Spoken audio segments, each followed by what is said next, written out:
Sekali lagi saya ucapkan selamat pagi dan salam damai sejahtera. Sungguh senang bisa bersua kembali dengan Bapak Ibu sekalian. Senang bisa berbagi firman dengan saudara semua. Saudara terkasih, pada pagi hari ini firman yang disampaikan berjudul menjadi murid Tuhan Yesus. Saudara, kita akan membahas beberapa perikop, beberapa perkara yang bagus sekali, yang menarik sekali, yang terjadi di dalam Matius pasal yang keempat. Saudara, di dalam Matius pasal yang keempat, jika saudara membuka firman Tuhan, maka diawali dengan sebuah perikop yang menceritakan bagaimana Tuhan Yesus mengawali misi pelayanan agung di dalam dunia ini, yaitu dengan mulai akan masuk di dalam penginjilan. Dan sebelum Tuhan Yesus mengawali pelayanannya selama 40 hari 40 malam, Tuhan Yesus dicobai di padang gurun. Saudara, setelah dicobai di padang gurun, barulah Tuhan Yesus masuk di dalam sesi pelayanannya. Apa yang dilakukan yang pertama kali setelah Tuhan Yesus mengawali pelayanannya, dan apa yang dilakukan selanjutnya, itulah yang akan menjadi pokok bahasan kita pada pagi hari ini. Saudara terkasih, ada 3 kelompok yang ada di sekitar kehidupan Tuhan Yesus. Ketiga kelompok ini juga merupakan representasi, merupakan gambaran, merupakan ilustrasi akan ada orang-orang yang ada di sekitar Tuhan Yesus. Dalam hal ini adalah orang-orang yang ada di gereja. Saudara, kelompok-kelompok apa atau golongan-golongan apa saja yang ada di sekitar Tuhan Yesus?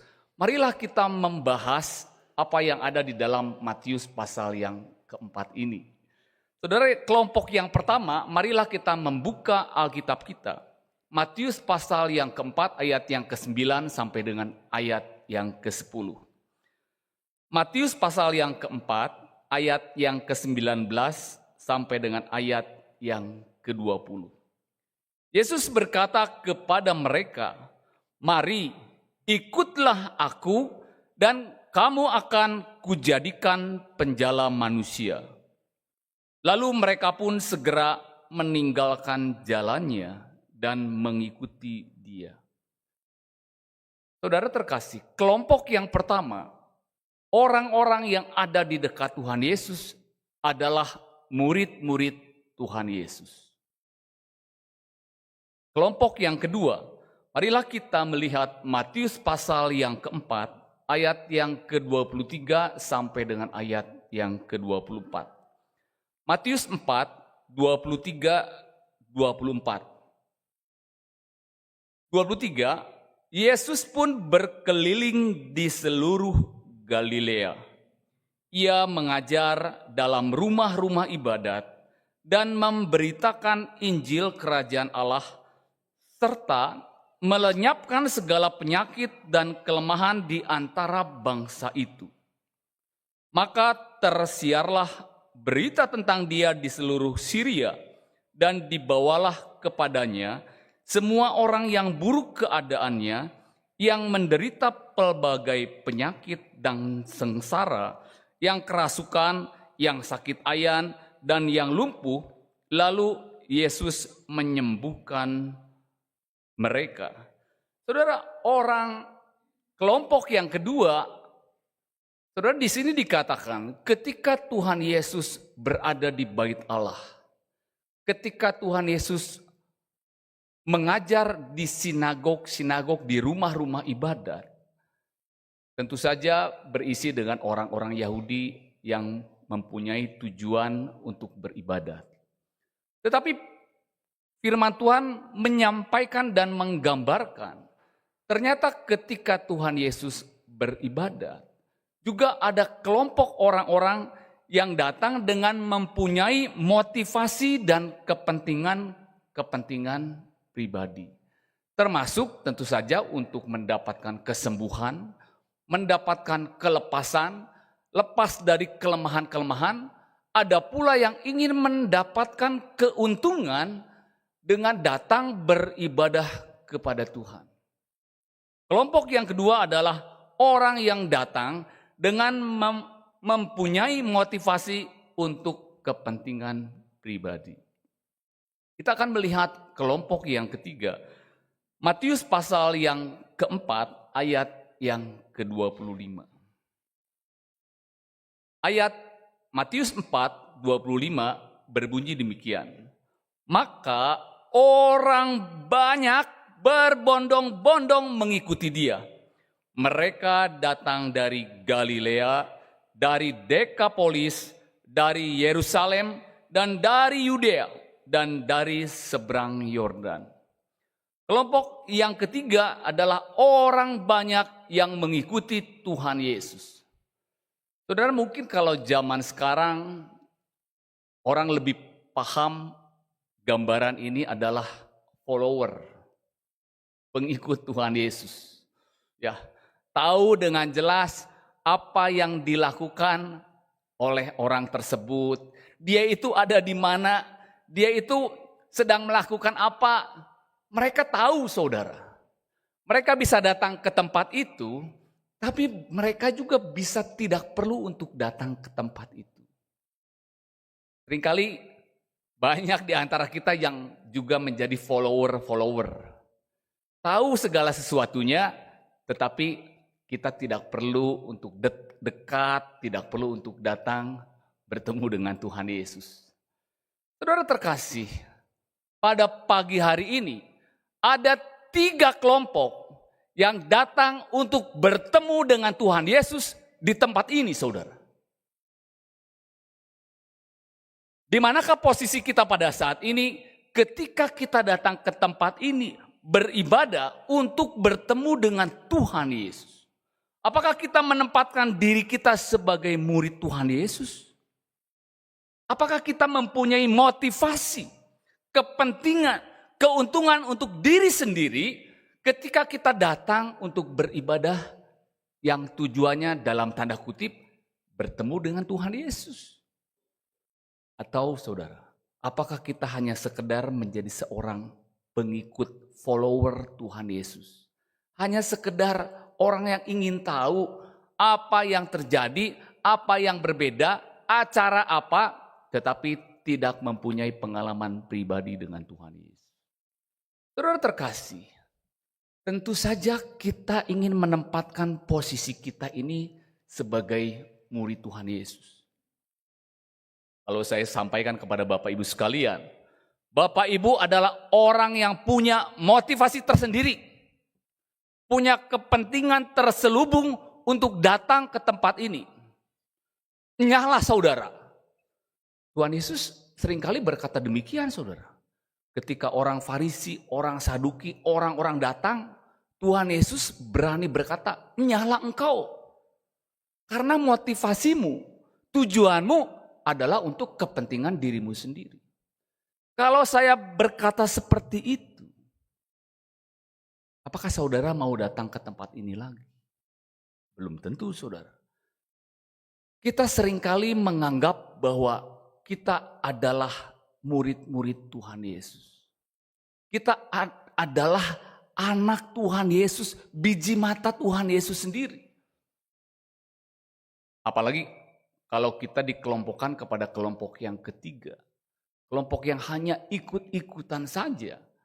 Seringkali kita tidak akan menerima kalau kita ini dikelompokkan di dalam kelompok yang ketiga itu. Saudara terkasih, marilah kita melihat bagaimana hal yang pertama dilakukan oleh Tuhan Yesus ketika dia mulai pelayanannya, ketika dia mulai visi agungnya untuk menyelamatkan umat yang berdosa.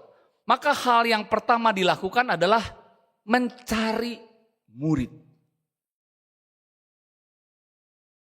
Kita akan melihat kriteria apa yang dikenakan atau yang dilakukan oleh Tuhan Yesus ketika Tuhan Yesus mencari murid. Saudara terkasih, marilah kita membuka kembali Alkitab kita.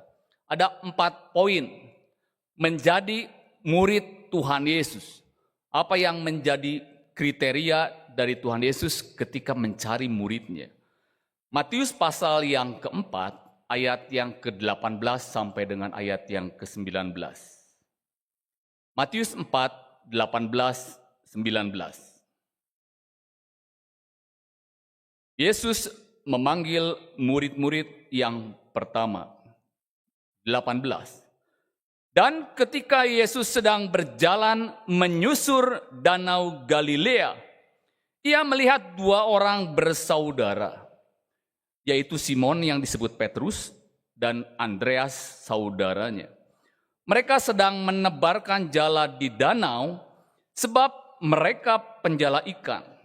Yesus berkata kepada mereka, "Mari, ikutlah aku, dan kamu akan kujadikan penjala manusia."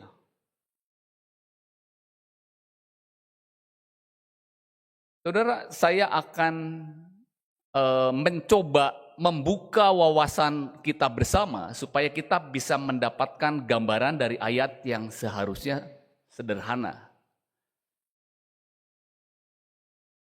Pertanyaan yang pertama yang jarang sekali terpikirkan atau terbersit sedikit pun juga biasanya jarang, saudara.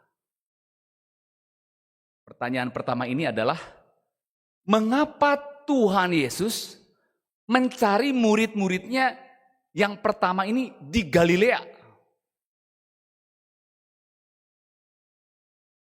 Apa masalahnya, saudara? Kalau pertanyaan ini saya lontarkan, apakah saudara pernah berpikir kenapa di Galilea? Saudara, kalau ada yang mempunyai aplikasi di media saudara, saudara bisa buka peta Israel. Galilea itu ada di atas Samaria. Di bawahnya berarti agak di utara. Kemudian di bawahnya adalah Samaria. Kemudian di bawahnya adalah kawasan daerah Yudea. Yudea ini adalah merupakan inti pusat pemerintahan, pusat agama, karena di sana terletak Yerusalem. Sedangkan di Galilea, dia orang-orang harus lewat Samaria. Samaria itu pada waktu itu dianggap kasta yang paling rendah. Orang bangsa Yahudi tidak bergaul dengan orang Samaria. Dikarenakan orang Samaria itu dianggap bukan ras asli bangsa Yahudi, tapi sudah terjadi kawin campur asimilasi dengan bangsa-bangsa lain. Sehingga orang-orang Samaria itu dianggap tidak beribadah kepada Tuhan. Mayoritas beribadah kepada bangsa Allah-Allah dari bangsa lain. Galilea itu banyak orang Samaria. Karena secara geografis lokasinya dekat sekali dengan kawasan Samaria itu. Ini tercantum di dalam firman Tuhan. Matius pasal yang keempat, ayat 13 sampai dengan ayat yang ke-15. Matius 4, 13, 15. Ia meninggalkan Nazaret dan diam di Kapernaum, di tepi danau, di daerah Zebulon dan Naftali, supaya genaplah firman yang disampaikan oleh Nabi Yesaya. Tanah Zebulon dan tanah Naftali, jalan ke laut, daerah seberang sungai Yordan, Galilea, wilayah bangsa-bangsa lain. Saudara, saya lanjut betul sampai di situ. Wilayah bangsa-bangsa lain, titik. Galilea dianggap wilayah bangsa-bangsa lain. Kalau saya ingin memulai sebuah visi yang besar,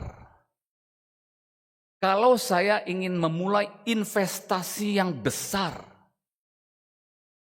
maka saya akan mencari daerah yang paling produktif. Daerah yang paling bagus supaya ajaran saya bisa menyebar dengan luas. Kalau saya berusaha daerah yang ramai supaya usaha saya ramai. Kalau secara logika, kalau Tuhan Yesus ingin memulai visi yang agung, maka pilihan tempat Galilea ini adalah pilihan yang kesekian urutannya, prioritasnya adalah urutan yang mungkin kedua atau ketiga paling bawah di sebelum daerah Samaria. Dia ada di atasnya. Tapi akan jauh sekali kalau memulai pelayanannya ini di daerah Yudea. Jadi kalau dilontarkan pertanyaan, mengapa Tuhan Yesus mengawali pelayanannya di Galilea? Betul saudara, ini pertanyaan yang tepat dan menarik sekali. Saudara yang terkasih,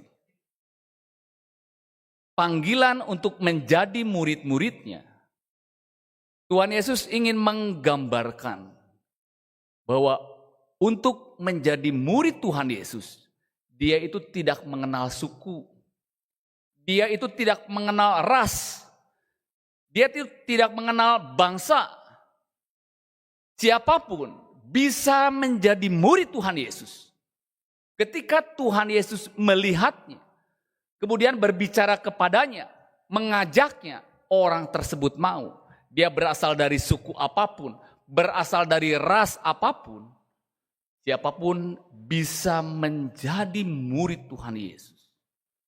Saudara tidak perlu berkecil hati ketika Bapak Ibu sekalian berada di tempat ini, lalu melihat, mengapa saya kok rasanya bukan berasal dari saudara-saudara yang lainnya. Saya merasa saya berbeda. Saudara, tidak seperti itu. Tuhan Yesus sama sekali dia itu tidak melihat ras dan suku bangsa. Seringkali dia melihat justru sebaliknya. Melihat dari orang-orang yang sederhana, dari suku-suku yang sama sekali tidak dilihat oleh orang lain. Dia bekerja di sana. Pertanyaan yang kedua yang menarik saudara, dari ayat 18 dan 19 ini adalah mengapa Tuhan Yesus memilih nelayan? Saudara, baru saja kita membaca bahwa ketika Tuhan Yesus tinggal di Kapernaum, dia itu sebelumnya tinggal di Nazaret. Dari Nazaret, karena pada waktu itu diberitakan Yohanes Pembaptis ditangkap. Yohanes Pembaptis menyampaikan kabar tentang kedatangan Tuhan Yesus. Ada seorang Mesias, Yesus Kristus yang diurapi. Dia akan menjadi juru selamat. Lalu Tuhan Yesus meninggalkan Nazaret, dia pindah ke Kapernaum. Di Kapernaum ini adalah wilayah Galilea, saudara. Jadi Tuhan Yesus di Galilea ini adalah seorang pendatang. Dia baru saja pindah dari Nazaret ke Kapernaum.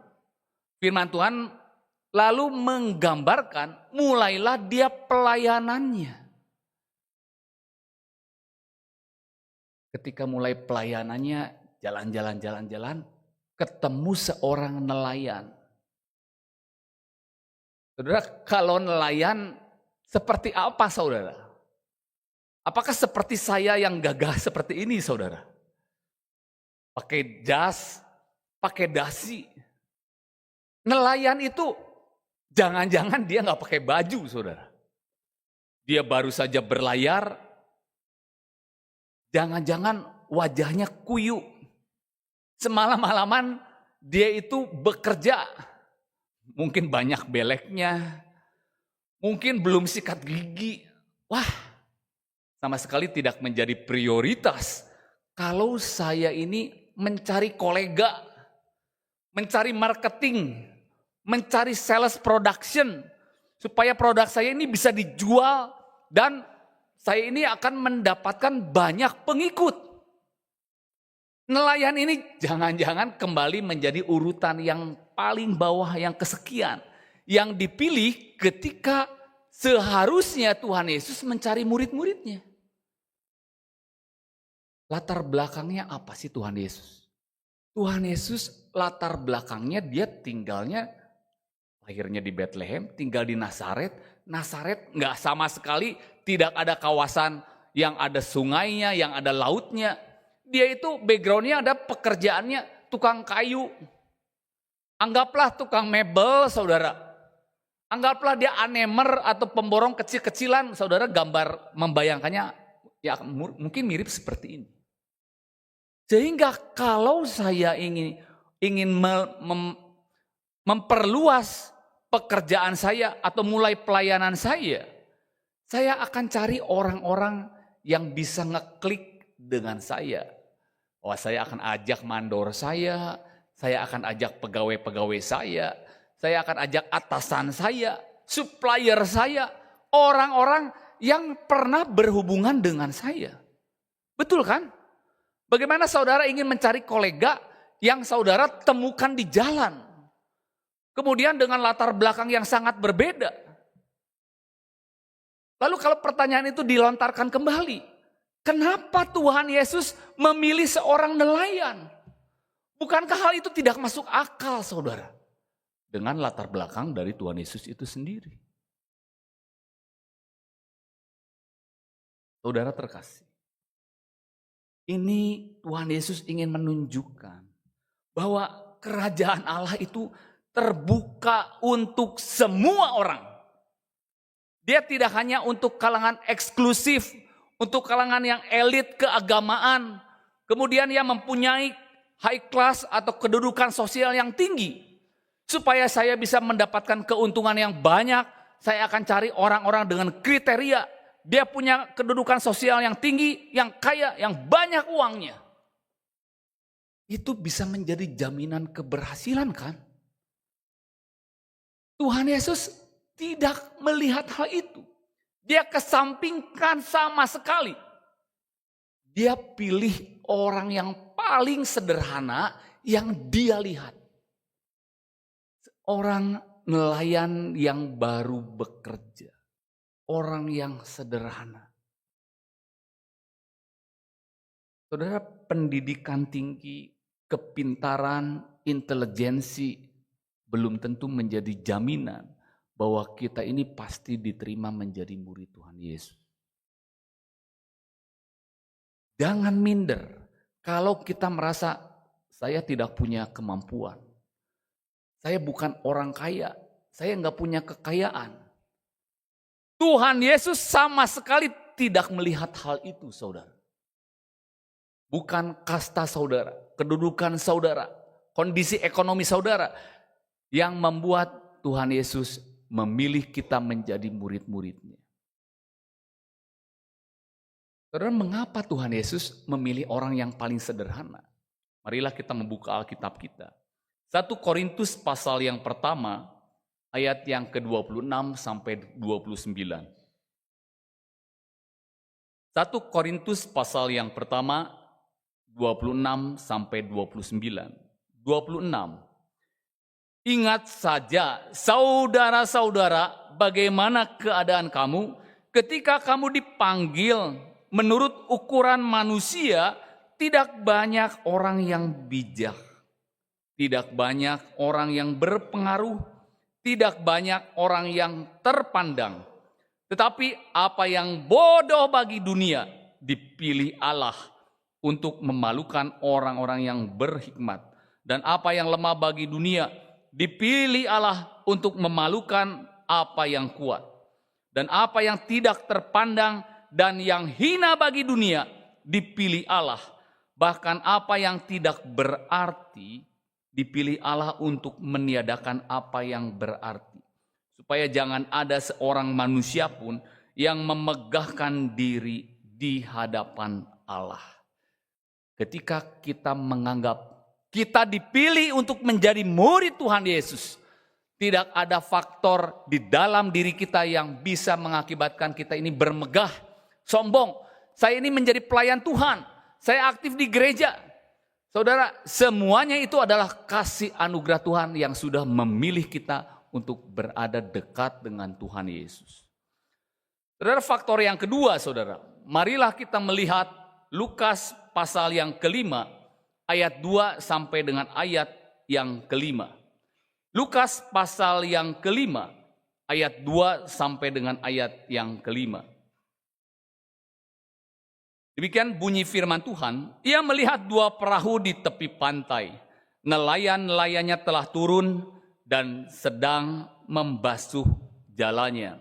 Saudara, ini identik dengan Matius pasal yang keempat yang tadi kita baca. Ia naik ke dalam salah satu perahu itu, yaitu perahu Simon, dan menyuruh dia supaya menolakkan perahunya sedikit jauh dari pantai. Lalu ia duduk dan mengajar orang banyak dari atas perahu. Setelah selesai berbicara, ia berkata kepada Simon, "Bertolaklah ke tempat yang dalam dan tebarkanlah jalamu untuk menangkap ikan." Simon menjawab, "Guru, telah sepanjang malam kami bekerja keras dan kami tidak menangkap apa-apa. Tetapi karena engkau menyuruhnya, aku akan menebarkan jala juga." Saudara, ini adalah salah satu poin yang sangat penting. Mengapa Tuhan Yesus memutuskan pilihan yang pertama? Menjadikan murid yang pertama ini diambil dari golongan pekerja yang namanya nelayan. Di sini digambarkan Tuhan Yesus melihat perahu di tepi pantai. Kemudian sang empunya perahu, nelayan-nelayan itu sedang membersihkan jalannya.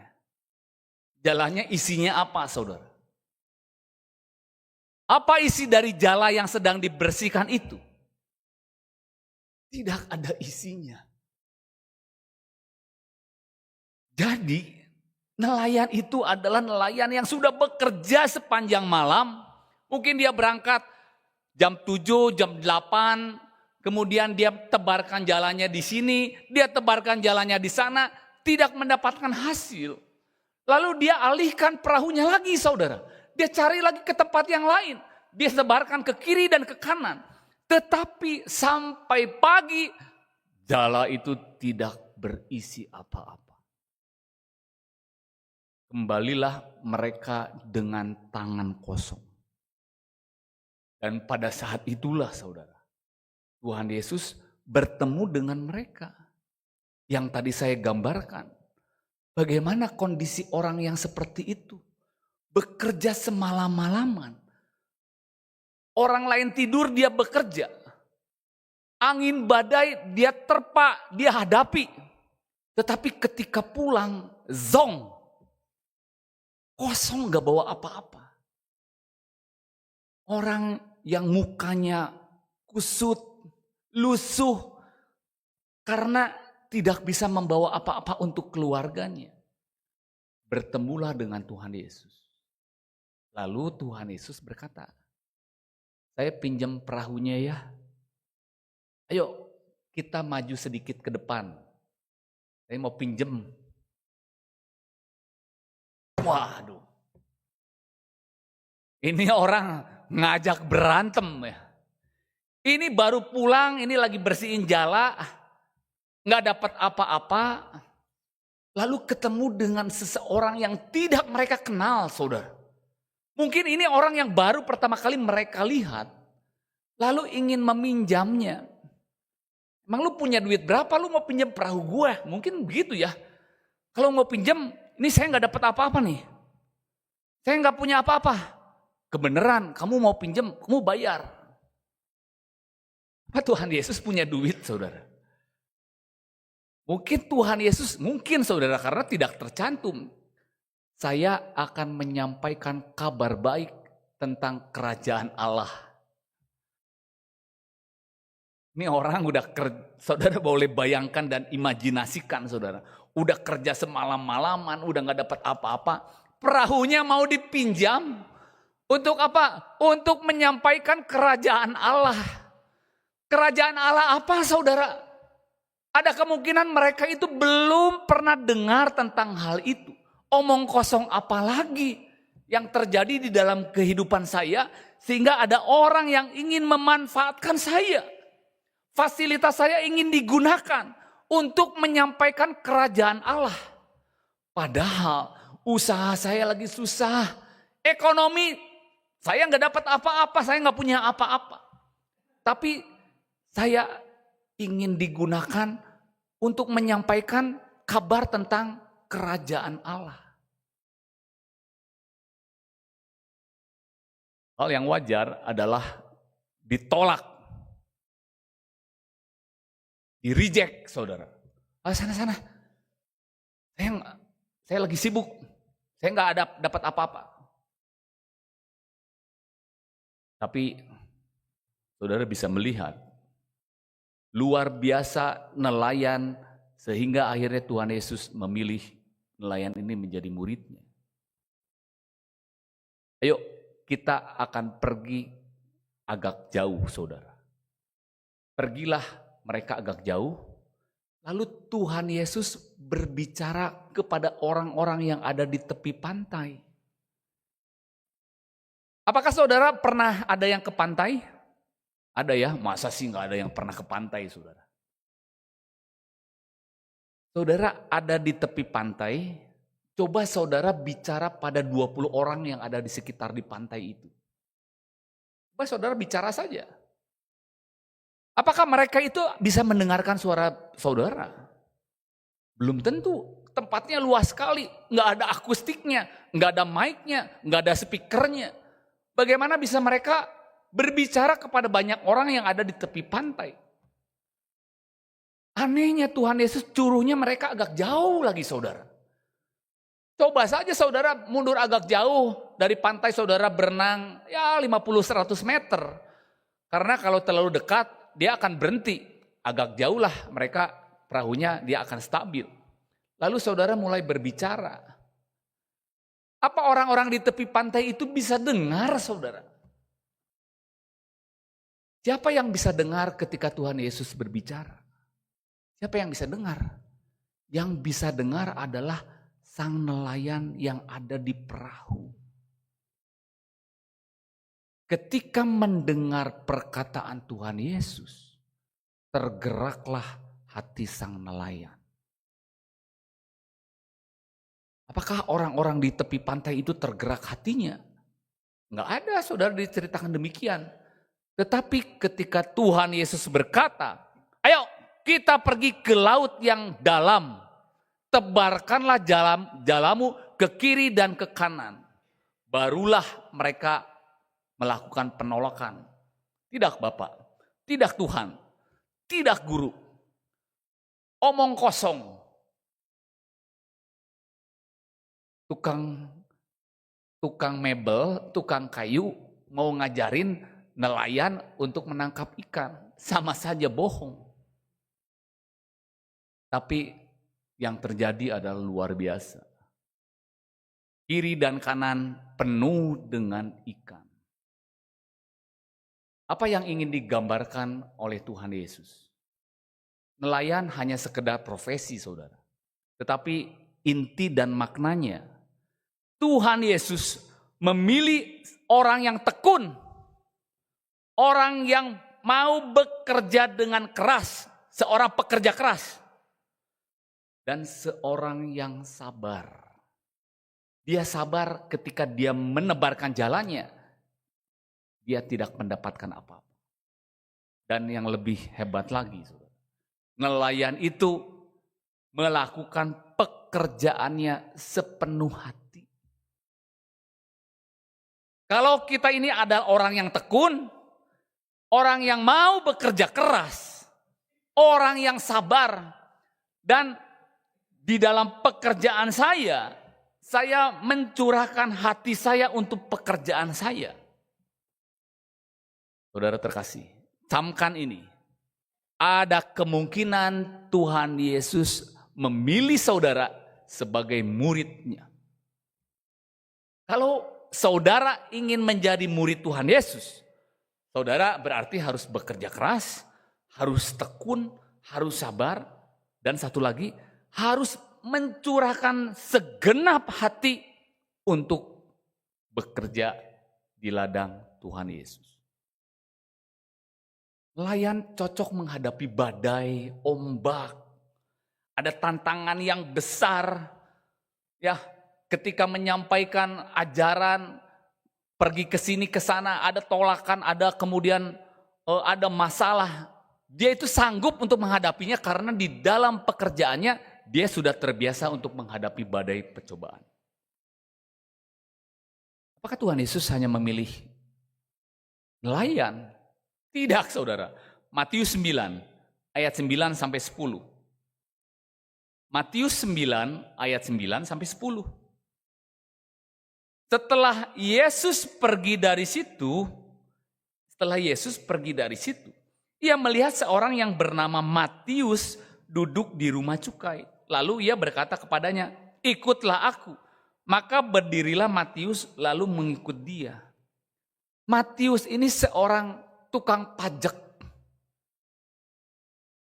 Orang yang paling dibenci oleh orang-orang Yahudi pada waktu itu. Saudara, coba tarik benang merah nelayan dan tukang pajak. Apa sih yang membuat menjadi kriteria Tuhan Yesus dia bisa pilih nelayan, bisa pilih tukang pajak. Tukang pajak ini orang yang tekun. Mau ditolak apapun juga dia akan datang lagi dan datang lagi. Nagih lagi. Dia nggak tahu malu. Mau dihina, mau diomongin apa, dia tetap akan datang lagi. Dan terus dia akan mengejar targetnya sampai pajaknya itu bisa didapatkan. Tuhan Yesus memilih orang-orang seperti ini menjadi muridnya. Orang yang bekerja dengan segenap hati. Yang ketiga, saudara. Lukas 5 ayat 8 sampai 11. Lukas 5 8 sampai 11. Ketika Simon Petrus melihat hal itu, ia pun tersungkur di depan Yesus dan berkata, "Tuhan, pergilah daripadaku karena aku ini seorang berdosa." Sebab ia dan semua orang yang bersama-sama dengan dia takjub oleh karena banyaknya ikan yang mereka tangkap. Demikian juga Yakobus dan Yohanes, anak-anak Zebedius yang menjadi teman Simon. Kata Yesus kepada Simon, "Jangan takut, mulai dari sekarang engkau akan menjala manusia." Dan sesudah mereka menghela perahu-perahunya ke darat, mereka pun meninggalkan segala sesuatu lalu mengikut Tuhan Yesus. Di dalam Matius pasal yang keempat, murid-murid sedang membersihkan jalannya. Mari ikutlah aku. Dalam kondisi kekurangan, tidak punya apa-apa, gagal di dalam kehidupan, tidak ada harapan, Tuhan Yesus panggil secara pribadi, saudara. "Hai, maukah engkau menjadi muridku?" Dalam kondisi seperti itu, Tuhan Yesus bisa memanggil kita, saudara. Ketika kita merasa kita tidak punya apa-apa, lihat muridnya pun tidak punya apa-apa ketika dipanggil oleh Tuhan Yesus. Lalu ayat ini apa, saudara? Setelah Petrus mendapatkan ikan yang banyak sekali, yang jauh lebih banyak daripada yang mereka dapatkan sebelumnya, firman Tuhan mengatakan, tersungkurlah Petrus di hadapan Tuhan Yesus. Lalu dia bilang apa? "Oke, saya mau ikut engkau." Tidak, saudara. Ketika dia tidak punya apa-apa, diajak oleh Tuhan Yesus. Setelah dia berkelimpahan, diajak lagi oleh Tuhan Yesus. "Ayo, ikut aku." Lalu Petrus berkata, Tuhan, pergilah dari hadapanku. Aku ini orang berdosa. Dalam keadaan yang berkelimpahan, dalam kondisi yang maju, Tuhan juga bisa pilih saya. Jadi jangan berkata, Tuhan, pekerjaan saya sedang maju, usaha saya sedang rame, saya tidak bisa melayani Engkau Tuhan. Lihatlah saya sedemikian sibuk. Tuhan tidak pandang semuanya itu. Ketika Tuhan Yesus berkata, maukah engkau menjadi muridku? Faktor itu bukan menjadi penentu, saudara. Apakah engkau ini bisa ikut Tuhan Yesus atau enggak. Tapi setelah itu, Tuhan Yesus berkata, ayo aku akan membuat engkau menjadi penjala manusia. Petrus lalu meninggalkan semuanya dan mengikuti Tuhan Yesus.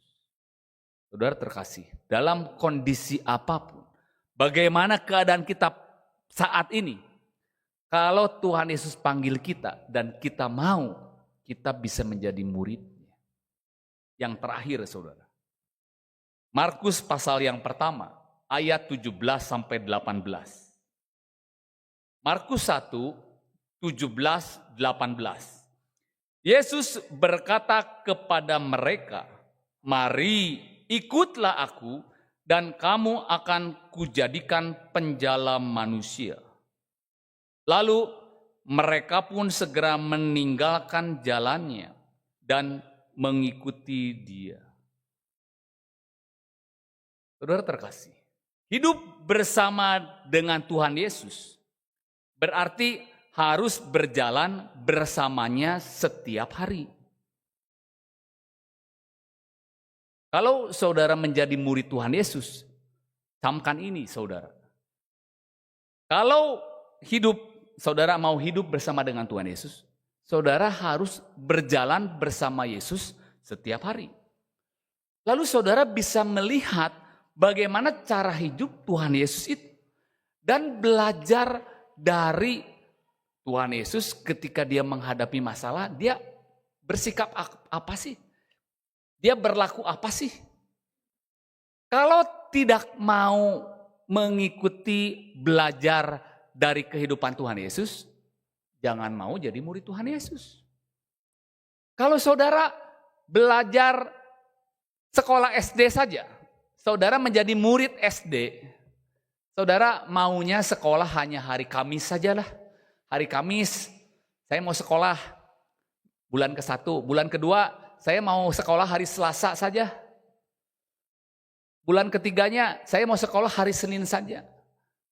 Saudara, apa saudara bisa menjadi murid? Ada sekolah yang seperti itu tidak? Saudara bisa naik kelas enggak? Saudara bisa lulus dari sekolah itu enggak? Ketika saudara mau jadi murid di sekolah tersebut, setiap harilah saudara bersekolah di sana menjadi murid. Kecuali hari-hari liburnya. Ada aturan-aturannya. Ketika kita menganggap saya ini adalah murid Tuhan Yesus, lalu saudara berlaku sekehendak hati saudara, apakah saudara berani menganggap bahwa saya ini murid Tuhan Yesus? Apa yang dilakukan oleh Petrus? Untuk menjadi murid Tuhan Yesus, hal yang pertama dia lakukan adalah dia tinggalkan jalannya. Saudara tahu, jala adalah hal yang terpenting di dalam kehidupan Petrus untuk menyambung hidupnya. Dia bekerja hanya menggunakan jala itu, saudara. Tetapi ketika Tuhan pilih Petrus, hal yang pertama yang harus dilakukan oleh Rasul Petrus, dia harus tinggalkan jalannya. Barulah hidupnya berubah. Apa yang terbaik di dalam kehidupan saudara? Ada kemungkinan itulah yang diminta harus saudara lepaskan. Barulah saudara bisa berubah. Kalau saudara tidak mau lepaskan hidupmu yang paling berharga itu, bisa saja. Tapi Jangan saudara menganggap bahwa saudara adalah murid Tuhan Yesus. Markus 1 ayat yang ke-20 sebagai ayat yang terakhir. Markus 1 ayat 20. Yesus segera memanggil mereka dan mereka meninggalkan ayahnya Zebedius di dalam perahu bersama orang-orang upahannya, lalu mengikuti dia. Saudara, lebih menyedihkan lagi saudara. Jala ini alat penyambung hidup saya. Hal yang terpenting supaya saya ini bisa eksis. Ini harus saya lepaskan. Setelah itu, saya harus lepaskan perahu saya. Perahu menggambarkan aset yang sudah saya dapatkan ketika saya melakukan pekerjaan saya. Apa yang saya dapatkan harus saya lepaskan. Dan yang lebih luar biasa lagi, ada kalanya kita harus melepaskan keluarga kita. Banyak hal yang berubah ketika kita memutuskan untuk menjadi murid Tuhan Yesus. Saudara yang terkasih di dalam Tuhan Yesus, ketika kita mau lepaskan semuanya itu, lalu semuanya Petrus, Andreas, Yohanes, dan Yakobus dia tinggalkan. Lalu dia berkata kepada Tuhan Yesus, Tuhan Yesus, aku mau menjadi murid-Mu, aku mau menjadi pelayan-Mu. Dan bertahun-tahun kemudian mereka tetap setia mengiring Tuhan Yesus. Apakah kita ini seorang murid Tuhan Yesus? Apakah saudara seorang murid Tuhan Yesus pada saat ini? Berani saudara seperti mereka? Pada pagi hari ini adalah proses pembelajaran kita. Ketika kita belum sampai ke sana, saudara boleh renungkan. Saudara boleh putuskan, Tuhan, ini aku, pakailah aku sesuai dengan kehendak-Mu. Terpujilah nama Tuhan, semoga bisa menjadi berkat untuk kita semua.